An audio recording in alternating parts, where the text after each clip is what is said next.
Hello guys! Welcome to my YouTube channel. Ngayon ay tuturuan ko kayo kung paano mag-update ng Google Chrome. Una, pumunta lang tayo ng ating Google Play Store. Ayan, then kapag nandito na tayo sa ating Google Play Store, makikita nyo naman dito yung search which is eto. Then kapag nakita nyo na, i-click lang natin yan. Then kapag na-click na natin, then mapapansin nyo sa upper part yung search bar which is eto. Ayan, i-click lang natin yan. Then, kapag na-click na natin, i-type lang natin dito, Chrome.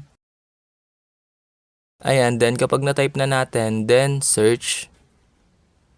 Ayan, then lalabas na dito yung Google Chrome which is eto. Then, mapapansin nyo sa tapat niya yung update. Then, i-click lang natin yung update sa tapat niya para ma-update na ang ating Google Chrome. Then, ayan, wait lang natin siya mag-loading or wait natin siya matapos para ma-update na ang ating Google Chrome. Then, ayan, kung makikita nyo naman, open na yung nakalagay sa tapat niya, ibig sabihin na-update na natin ang ating Google Chrome. So, ayun lang guys, ganun lang na makadali mag-update ng Google Chrome. Ayun lang, thanks for watching, subscribe me for more videos like this. Thank you!